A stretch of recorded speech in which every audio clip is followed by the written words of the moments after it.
Battlefield 5. Some people hate it, other people love it. But there's just one thing that you just can't deny, and that is the fact that Battlefield 5 is graphically just a beautiful game. And just like I said in my review about this game, link in the description, I think that overall Battlefield 5 simply is a great game that just suffered a lot from time pressure, which was and might still be quite noticeable in the amount of bugs and glitches the game still had upon release. But if you have been playing this game for a while now and start to look deeper into the game's surroundings, then you maybe might have already noticed some extreme level of detail that you simply can't find in any other shooter nowadays, which almost makes it look like DICE had too much time on their hands other than a shortage of it. And if you have absolutely zero clue of what I'm talking about, then don't worry, because in this video I'm gonna shed some light upon the extreme level of detail Battlefield 5 has to offer for you, which just makes you appreciate the amount of time, effort and attention to detail DICE have put into this game a whole lot more. So now, without further ado, let's dive straight into all the details I found while wandering around the battlefield. So let's start off with the detail that you see in the thumbnail, to get all the clickbait comments right out of the way. So the first detail I'm gonna show you guys is all about accurate bullet dispension while reloading certain guns. And the most obvious example of this is the replay.luckyleopard.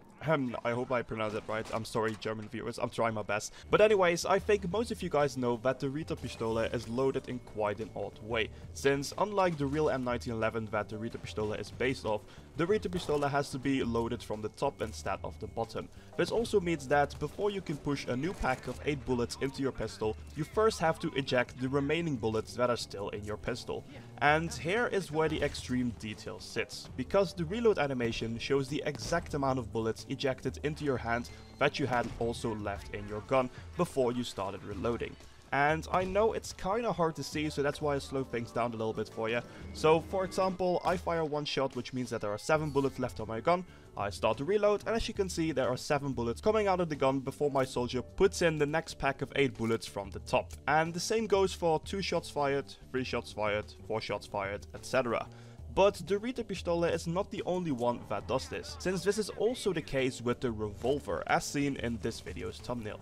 But reloading the revolver is a little bit different from reloading the replay, since when you reload the revolver, all the bullets simply just jump in the air and your soldier just puts a new circle of bullets into the cylinder, which makes it very hard to see that the revolver and the replay actually share the exact same detail.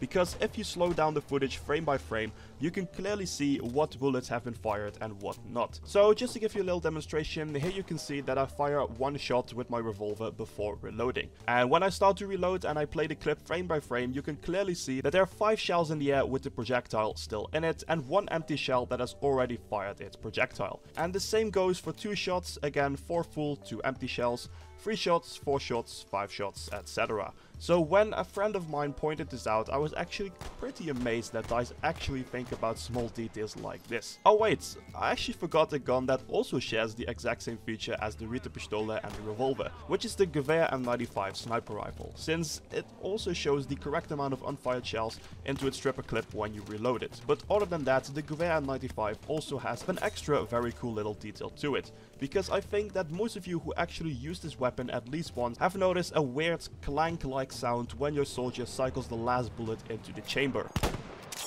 And the cool thing about this is that the clang sound actually is the empty stripper clip falling from the bottom of your gun when your soldier cycles the last round from it. Obviously, because the stripper clip has no bullets left in it that will hold it in place inside of the gun.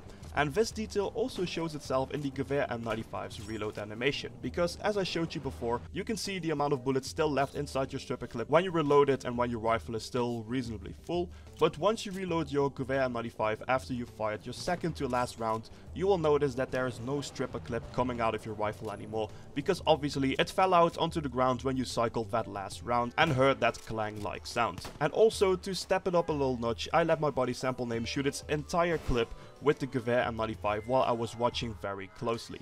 but sadly I couldn't seem to spot an empty piece of metal dropping on the ground near him underneath its rifle, but nevertheless I think it's pretty useless but yet an awesome feature. But sticking with the Recon class for a while, did you know that you can actually see when a sniper aims down his or her sight if you're looking at him or her from third person perspective, since if you look very closely you can actually see the sniper closing his or her left eye while aiming down the rifle scope. And on the first person end of the Recon you can notice something similar when you use your spotting scope, since if you look very closely you can see your soldier's left hand moving up in front of your soldier's left eye to block one eye out and to probably increase vision with the eye that is touching the scope. This can also kind of be seen when you're spectating a Recon in third person, but instead of the soldier's hands being flat on the left eye like you see them do in first person, when you look at it in third person, for some weird reason the soldier actually squeezes his or her eye shut just like the soldier does when aiming down a regular rifle scope. So I don't know why DICE did it this way. I think it's just pure laziness that they already had the closed eye animation for the rifle scope, so they just recycle it for the spotting scope, but nevertheless it still is a very cool detail.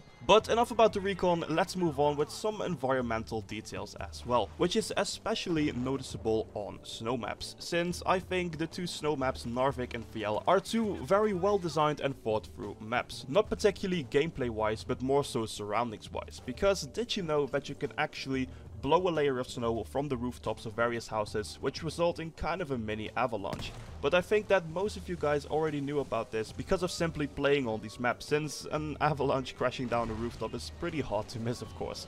So let's now talk about some smaller, harder to notice details when playing on snow maps, because if you pay very close attention to your surroundings when playing on snow maps, you can actually see stuff like steam coming out of other soldiers' mouths from breathing in the cold, or tiny little snowflakes falling on your hand and gun.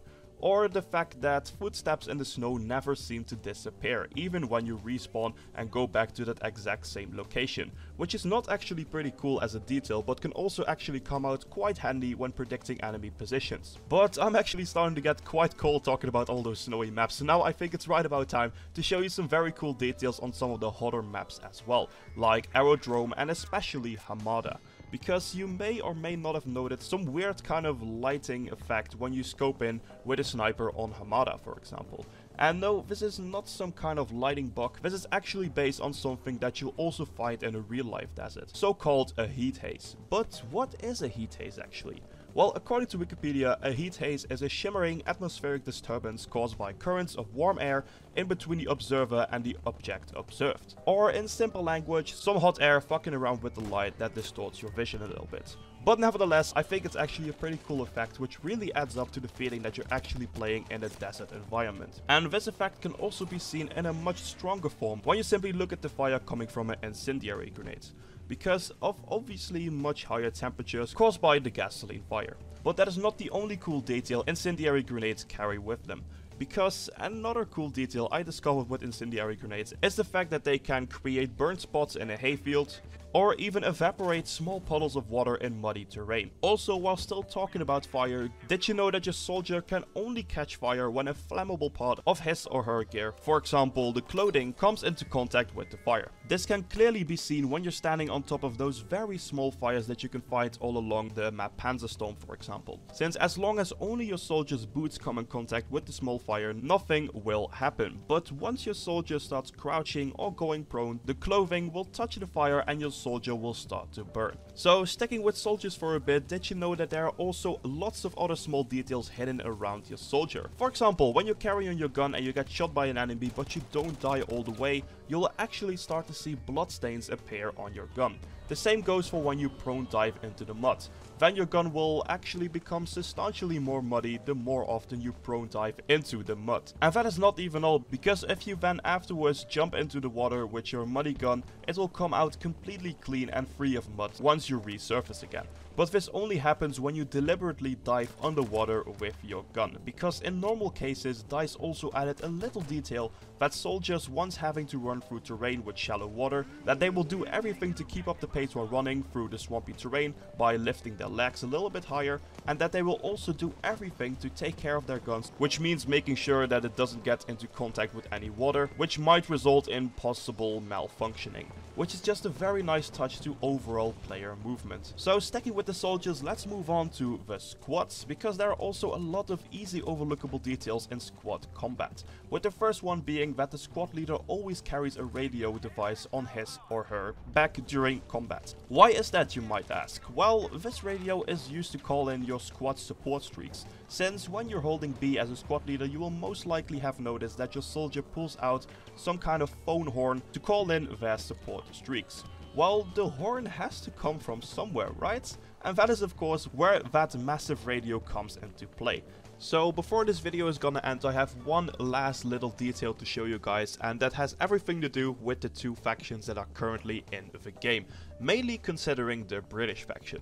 Because if you pay very close attention to some of the British vehicles, you can see that the steering wheel is actually on the right side of the vehicle instead of the left, because people in the UK drive on the left side of the road and not the right side of the road. And if you compare that to the German vehicles or the standard car and van props around the Arras map, for example, which is located in France, you can see that those vehicles have their steering wheel on the left side, because in France and in Germany they drive on the right side of the road. And this also got me thinking about certain forms of equipment. For example, if you take a look at the spawn beacon from the German side, you can see that all the text written on that spawn beacon is also in German. So I thought to myself, if I go to the British side and deploy a spawn beacon, everything should be in English instead of German. But sadly, to my disappointed, DICE didn't go as far as changing the text on the British spawn beacon from German to English.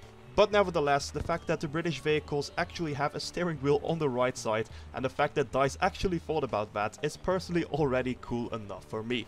But anyways guys, that wraps up pretty much everything for this extreme details in Battlefield 5 video. So as you may or may not have noticed, I try to keep it as new and fresh as possible by trying to leave out some details that I've already seen in other YouTubers' videos.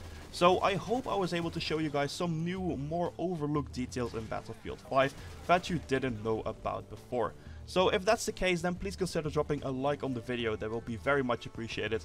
Also, if you're new to the channel and you like my videos, then make sure to smash that subscribe button to stay up to date with all my future content. And also let me know about any possible cool details that you might have discovered in the game in the comments down below. I'm very curious on your findings as well. But for now, all that's left for me to say is, as always, have an awesome day, and I'll catch you guys later. Jack it up.